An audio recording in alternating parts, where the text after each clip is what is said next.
Good afternoon and welcome to Biztech's Asian Midday Marketwatch. Our guest today is Halley, Senior Market Analyst, Asia Pacific at OANDA. Jeff, thanks for coming on the show. Always a pleasure, mate. Happy Friday to you all and all our viewers. Now, let's take a quick look at how markets in the region are performing. We start with the cryptocurrency market. Bitcoin is at 44,258. It is up 0.48%. Ethereum is at 33,077. It's down 1.11%. Across the region at regional stock markets, we've got the Nikkei, which is up 2.03% at 30,239.61. Now, across the region, however, markets are all in the red. We've got the Shanghai Composite, which is at 3,639.75. It's down 0.07%. The Hang Seng is down 0.03% at 24,504.11. ASX 200 is down 0.45% at 7,337.4. The Kospi is at 3,120.4. It's down 0.23%. And closer to home, we've got SGX, which is down 0.12%. At 3,072.71, and rounding up the numbers, we've got Bursa Malaysia, which is at 3,072.71. It's down 0.12%. Jeff, markets are really nervous across the region. Tell us why. Yeah, it's been a funny old session. Overnight, we saw a very powerful rally in the US, even as US bond yields also rose. Clearly, the US markets feel there's a lot less contagion risk surrounding this Evergrande situation than Asia does.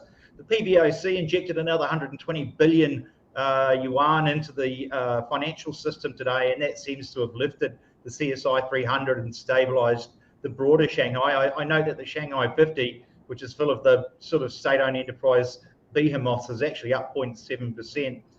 But the rest of Asia, apart from Japan, of course, which is returning from holiday, seems rather more cautious, with the exception of Taiwan. And I believe it's because Asia still fears that there will be some spillover from Evergrande, and they're not prepared to take a lot of exposure into the weekend. And what we're seeing here are Asian markets just taking some exposure off the boards into the weekend. We also have event risk from the US. The budget committee is sitting on legislation tomorrow regarding the 3.5 trillion spending bill. We could also get more debt ceiling headlines out, and we've got a plethora of Fed speakers tonight, starting off with Jerome Powell himself. So quite a bit of headline-driven event risk there into the weekend, and I think Asia is generally reacting to that.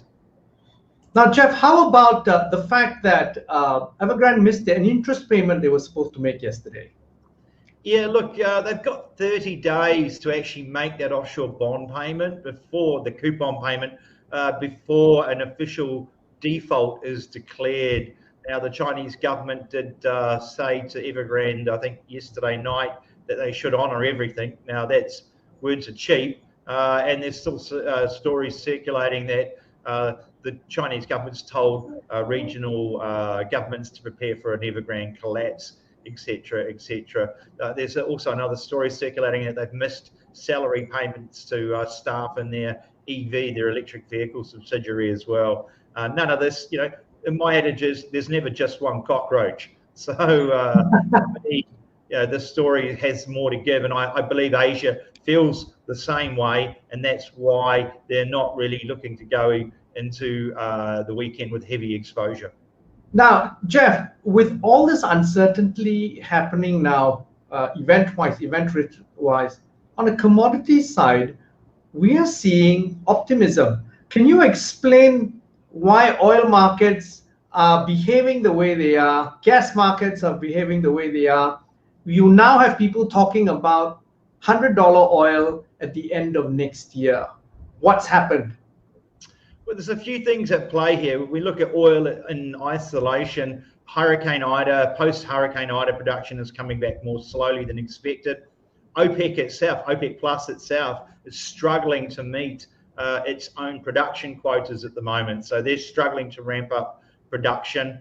Additionally, you know, we've seen US crude inventories fall to multi-year lows this week as well, all indicating tight oil supplies in the physical market. When you throw in the crazy rally that's going on in natural gas prices, where Europe and Asia are basically competing to get spot gas supplies, and Asia's winning that battle because they're paying up aggressively to get them ahead of the winter, that is also a supportive factor for oil as well, which becomes a substitute for power generation along with coal when gas gets to a certain price level. So all in all, I think it's quite a constructive outlook for oil. I'm not quite sure we're going to get to $100 oil again next year. I think that's a bit of a reach, and there could be too much that could go on in between then and now. But certainly, I think oil prices are supported at these levels. Now, Jeff, we've got a risk-on sentiment now weighing in on the dollar, which has dropped overnight against its peers, and it's at a one-week low at the moment. What do you see the impact on Asian currencies moving forward? Yeah, as I said earlier, it was a funny old session. Stocks rose, but US bond yields rose, and then the dollar fell and gold fell. And really, these are sorts of things that you don't normally expect to see price movement wise these days. Yeah. I think the rally in Asian currencies overnight was entirely driven by the fall in the dollar. It wasn't a sudden change in sentiment towards ASEAN currencies or Asian currencies in particular. The PBOC is still holding yuan steady via its fixing, which is also a measure of support for the region. But I think this is more a dollar story. And as such, should we get some more risk events or headlines coming through over the next 12 to 18 hours before the end of the week, that could easily be reversed, as it could be into early next week as well. And we have a German election over the weekend additionally. Okay, I want to put you on the spot here. There's a lot of moving parts at the moment. Where are the risks to Asian economies? Because suddenly the COVID conversation, for example, is off the table, but it's still very much there. Yeah, look, countries like Indonesia, where I'm sitting, I mean, you wouldn't even know COVID was around now. Cases have plummeted. Malaysia, Thailand, Vietnam are still, and the Philippines are still struggling with that immensely, as to a certain extent as Japan. Look, I think the biggest risk to Asia right now is not Evergrande, but it's what President Xi is looking to do with this shared prosperity program in China. And is that going to put a cap on China's growth? Because it's clamping down in so many sectors of the economy, and you can be sure that they haven't finished yet. This is almost like a cultural revolution light, or a 21st century version of it. And I think that could cap China growth. And if China's growth is capped, then by default, the rest of Asia will feel that impact. Now, Jeff, as always, thank you very much for speaking to us. Always a pleasure. Now, we've been speaking to Jeffrey Halley, Senior Market Analyst, Asia Pacific at OANDA, on Biztech Asian Midday Marketwatch. I'm Brian Fernandez. Please check out our various platforms and like and subscribe to them, as well as our website, www.biztech.asia. Thanks again for tuning in.